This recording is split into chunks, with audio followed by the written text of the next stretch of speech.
Is your husband or live-in partner unable or refusing to give financial support? Do you want to know what needs to be done? Then please watch this video. Hello, welcome to LSP's Literacy Campaign. In this video, you are going to learn about the denial of financial support as a punishable act under RA 9262 in relation to a recently decided Supreme Court case of Acharon versus People.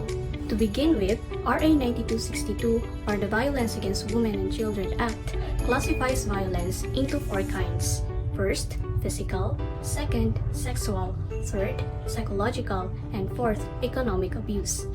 A form of psychological abuse under RA 9262 is the act of denying financial support to the woman or her child, punishable under Section 5, Paragraph I. Likewise, depriving or threatening to deprive the woman or her child of financial support legally due her constitutes economic abuse, which is punishable under Section 5, Paragraph E.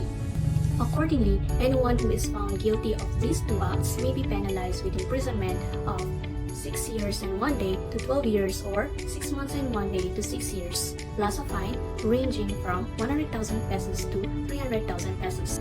Let's have a sample scenario. Here we have a husband and a wife. The husband went abroad to work. Prior to leaving, the spouses owed money to their neighbors. However, the money owed was not fully paid. The wife felt embarrassed because she could not pay the balance of the debt since the husband was not able to send money on a regular basis and has lost communication with her for years. The wife was extremely hurt and experienced mental agony as a result of her husband's neglect. In this scenario, may the husband be held criminally liable for failure to provide his wife financial support? Let's find out. So the next part of discussion is denial of financial support as psychological violence under Section 5I of RA 9262. So, in our scenario, pwede bang idemanda ng wife ang husband if hindi siya makaprovide ng financial support?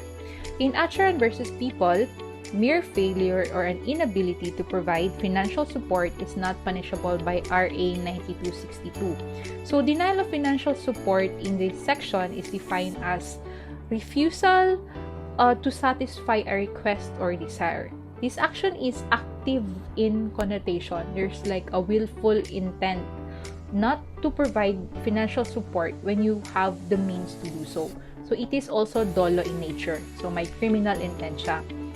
We have the elements of violation of Section 5 as flashed here in the screen. So these are the following elements.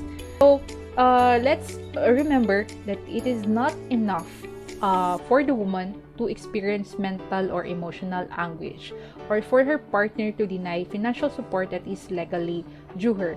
Dapat may evidence on record that the accused willfully or consciously withheld financial support legally due the woman for the purpose of inflicting mental or emotional anguish upon her. So, paano pumapasok yung psychological violence dito? Why is it penalized under Section 5I of RA 9262? So, psychological violence is the means employed by the perpetrator with denial of financial support as the weapon of choice. So, it's actually, there's a willful intent on the part of the accused not to provide his wife or children. So, it's considered a psychological violence. Lastly, again, to be convicted under Section 5I, the evidence must establish beyond reasonable doubt that the accused intended to cause the victim mental or emotional anguish or public ridicule or humiliation through the denial of, not the mere failure or inability to provide financial support, which thereby resulted into psychological violence. So remember, denial of financial support must be done willfully, intentionally by the accused. Failure lang siya of the husband not to provide because he doesn't have the means to do so. That's why it caused mental anguish. It's not criminal liability won't arise.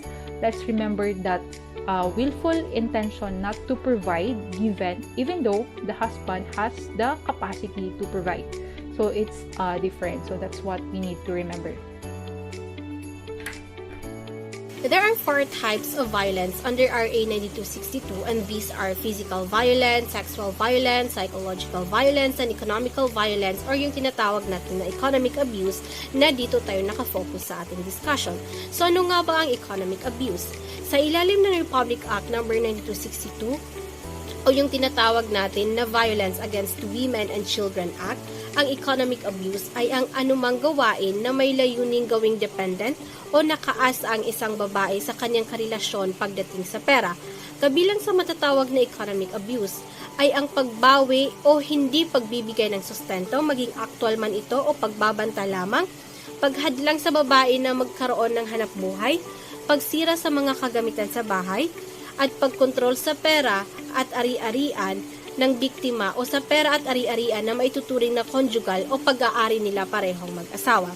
The elements of violation of Section 5E, insofar as it deals with the deprivation of financial support, are the following.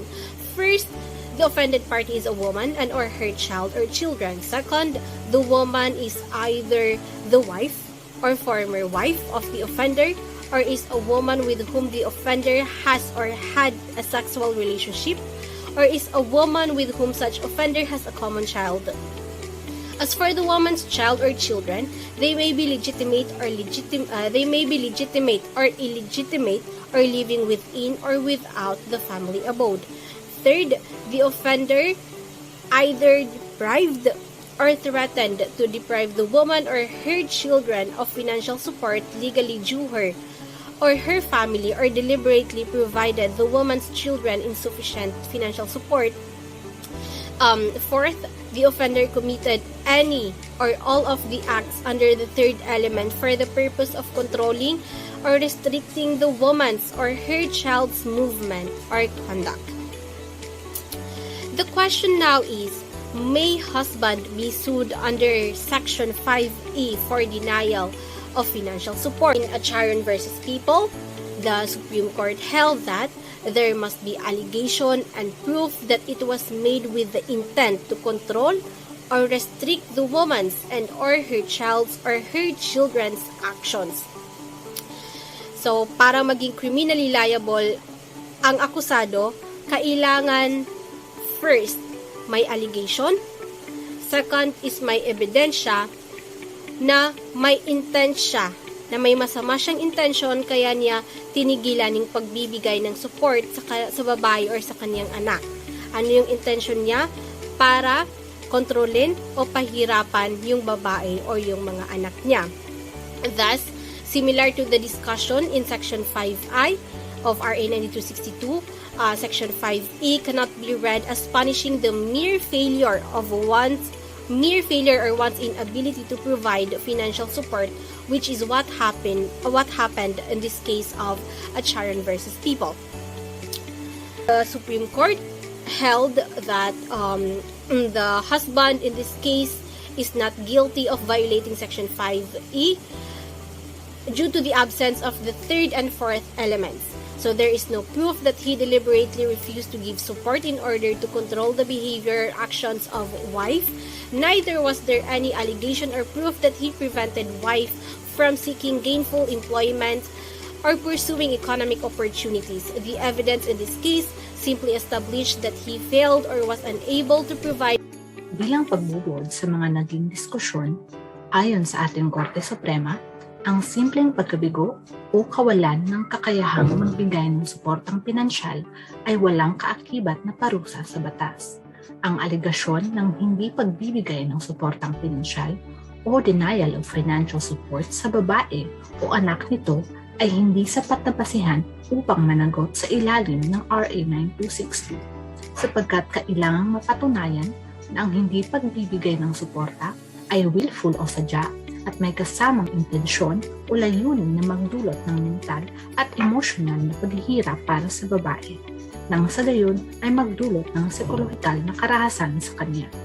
Gayon din, ang aligasyon ng pagkakait ng suportang pinansyal o deprivation of financial support ay dapat mayroong patunay na ito ay ginawa sa layuning kontrolin o paghigpitan ang mga aksyon ng babae o ng kanyang anak upang maituring ang naturang aksyon bilang isang anyo ng economic abuse.